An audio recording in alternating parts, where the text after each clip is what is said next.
How many crops can you get out of corn? I love this one. Does anybody know? What was the question? How many crops can you get out of corn? Well, Weetahuchi. And corn. And corn, hard stage, soft stage.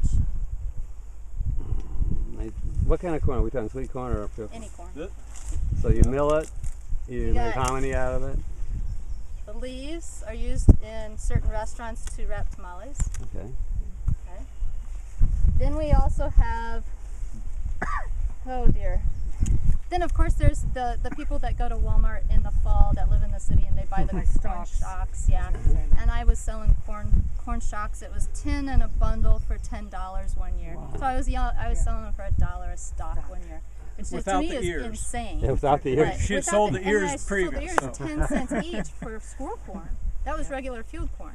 So then also we come in, when this starts to get the corn on it, which none of them do yet, right before it pollinates, when it's just starting to come out, we harvest the new corn, and we call it baby ear or soft ear corn.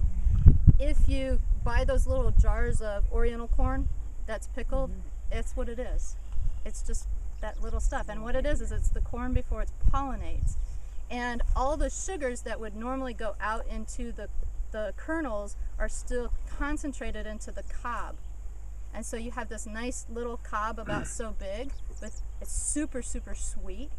And then around that cob, when you pick that, those leaves that are immediately next to the cob are super sweet also. Even sweeter. So you can pickle those or do whatever with those also. So there's another couple of separate crops even. Okay, this corn, we have 4 different varieties of corn. We have, over the past several years, resurrected a Iroquois white corn from near extinction. The most we could find was about 5 pounds of corn seed available in North America. And we've now grown it for enough years that we got one more year. I want to try to get to where we can get 4 or 5 acres of this corn now. But basically it's a white corn that was grown by the Iroquois Nation in New York. They stopped growing it and it disappeared. And we were able to find it from a company in Canada that had it. We now grow it, we harvest it. We started hand picking it, but now we have a 1-row corn picker, everybody. And we harvest it, dry it, then we roast it. It's shucked, but we roast it over an oak fire. So it, it's dried, but we're still grilling it. Then we shell it and run it through our stone mill to make a cornmeal. And so it's a roasted cornmeal. And we sell that to the general public and to the chefs for $15 a pound. Because we're doing the milling ourselves and we're not sending it all to some other company, we mill it ourselves. We can ask a chef what he's making with it. If he's doing polenta, he might want it a certain fineness. If he's doing a cornbread, he might want it finer. If he's doing something like some kind of corn dish where we can do it coarser, or they have their choice of what they get to pick it to be like. And we only do what we have orders for that week. So all the rest of it is keeping, on the cob. It keeps longer that way. So at $15 a pound, what does that make for a bushel? 56 times 15. About $840. $840 a acre. But we only have a couple acres of it. We're not at a point where we can, 1, that we can grow 100 acres, or 2, that we can sell 100 acres yet. We've got to continue to develop that market nationwide to be able to get to the point, and I'm not sure we want to grow 100 acres of it anyway. We don't. What kind of yields would you typically have? We look at more pounds. The best we had was about 1,200 pounds off of a little more than an acre. So what are we talking? About 20 to, I think the most we've had is about 30, 35 bushel. The ears are about this long. They're 8 rows.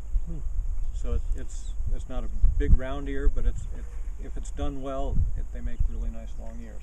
This is not Iroquois white corn though.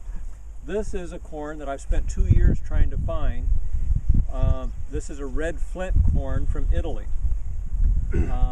This is the typical polenta corn from northern Italy, the Alps region. And in the Valsugana Valley, this was really what they're all excited about. So we asked the chefs what they were looking for this year. Of course, you got all these food magazines that put all this stuff in there and then they can't get it, which is really kind of tricky. But so they said they wanted this red corn, and when Marty went on this huge hunt for like the last couple of years for this red corn. Ended up where we were offering the chefs, anybody that could get us 30 pounds of seed could have 30 pounds of cornmeal free. And we had one chef that went to Italy to try to get the seed. And so it didn't work, but he was going over there to, anyway, I guess. So I finally found the guy that brought it to this country 10 years ago, and he graciously sent us the last of his corn that he had in his possession. And then he asked another farm that he had given some to if we could get some from them, and we traded them our white corn for red corn there in California. So now we're not the only ones with the white corn anymore. We've got a couple of guys in Iowa, and we got this guy in California that are growing the white corn now, which is great. So we're really excited about this. The seed, when it came, I must have been one of those kids too, but I like to taste things. And the red corn has this incredible floral flavor that is unlike any of the other corns that we've ever tasted. So I'm really excited that I'm hoping this continues to do as well as it's doing. I mean, it looks really good at this point. One other crop that we're working on right now, you might have noticed, is our wheat crop. We have a couple of acres that we harvested they're both soft, aren't they? Soft These are both winter. soft winters. That was non-bearded, and this right here, we have about 1 acre and 3/4 of bearded soft winter reds. That goes with that. This one, no. The other one that we do is a red fife. No, so it's a spring. It's a spring wheat, a hard red spring. So we're doing the different wheats because they have different flavors, so the chefs want to use them for different things. Some of them will do, they'll do pastas, some of them want for breads, so they want that different flavors of different ones. Some of them like the wheat berries, which are just the wheat kernels that then they cook into, it's kind of like a farro. What we found with our wheat, there again, his mom has like 50 acres on the other side of the road that she harvested. We harvested 2 acres off of it.